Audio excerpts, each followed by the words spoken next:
So tell us about the Yeah, cause that man. you're running for, mate. So it's for a young girl that I started training last year, completely out of the blue in a local community Facebook group. Her mum's looking for a personal trainer, looking to help with strengthening up, etc. A little bit of detail about her daughter and her daughter's condition. And a friend tagged me in it. A friend that I'd done a charity concert with earlier that year tagged me in it. And I wasn't going to respond, but I call me a complete prick. But I looked at some of the responses and I was like, they're not going to help. No, they're not going to help. So I sent a DM saying, here's who I am. Here's what I can do. Here's where I can do it. More than happy to jump on a call with you, if only to help you clear the noise of what's not going to work or not. And we had a chat, great chat.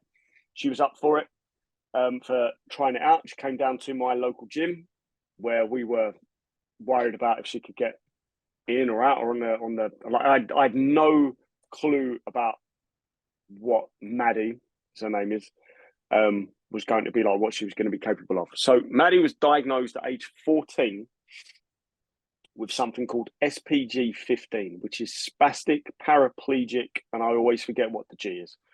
15. Basically, it's a hereditary.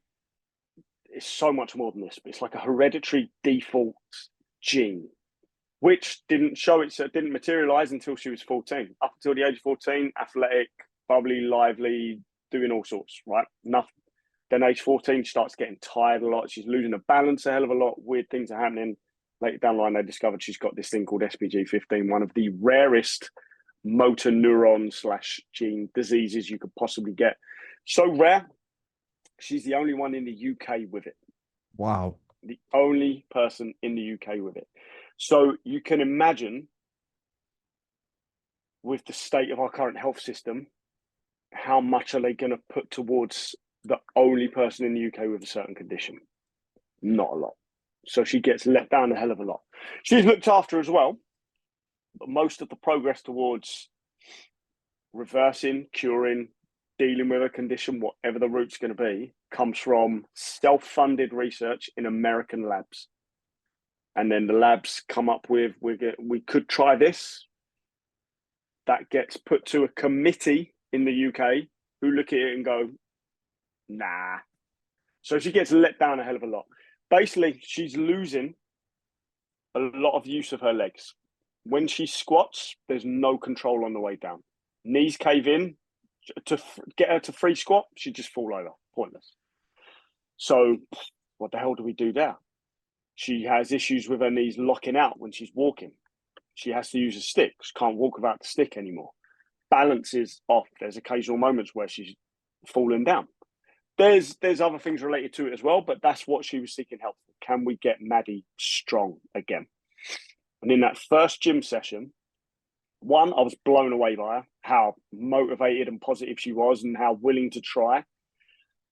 And God, 7 months down the line, if not longer, I've not heard her complain once. I've only seen her progress in terms of weight, in terms of getting better at lifts, in terms of progression of technique.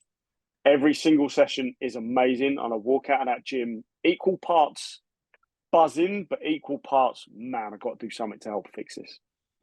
So what better way than to use my body with no current issues apart from back issues, which I can rehab and not be a dick and not ego lift for several months, to put myself through something that's going to test my limits, challenge myself both physically and mentally, and do something impactful for someone else where I can't quit. I can't stop. I can't not train for a month. I can't duck out of buying the tickets for the event or anything like that. I've got to go all in, and that's only going to help me in so many different ways. But I'm not doing it for me. That's just the side effects. That's just the side benefits of this compelling goal here. Helping Maddi in whatever way I can. Already train her at the gym. What else can I do? She needs money for research. She needs money for whatever the hell else is coming her way, whether that's treatments, whether that's surgeries, whether that's just giving her more access to her being able to operate life as a disabled person. whatever the hell it is. She needs money, she needs a lot of it, and she's not getting it from the NHS. So what's it got to come from? It's got to come from good people that are willing to do stuff for her. Comes from donations. Every single day, like she's got a charity foundation. Every single donation goes straight to the research. There's no middleman. There's no management. There's no advertising fees. There's nothing else that a normal, I don't want to be horrible, but a normal charity would do. There's no staff. Don't have to worry about that. The money goes straight to the cause, which at the moment is the research to figure out what the hell's going on and how we can stop it. So with that going on, would taking up running and trying to train it consistently and then putting myself through an event where I could end up going up and down Snowdon 3 times, 5 times, who knows how many times on the day. It's not that tough, really, in the grand scheme of things. Because whatever happens on that mountain, fan dance, I couldn't walk for a week. But a week later, I'm walking. Doing this for someone that can't walk, full stop. So it's it's perfect opportunity for me to drop all my excuses about what I thought I could and can and can't do. A chance to push myself and be more disciplined and more dedicated to being better at this thing that's always stopped me, and then putting it to the test whilst it being an impactful process for someone else. And that's been the biggest eye opener for me, is that I look at some of my goals over the last few years. They've been challenging, they've been exciting, but there's no impact beyond me.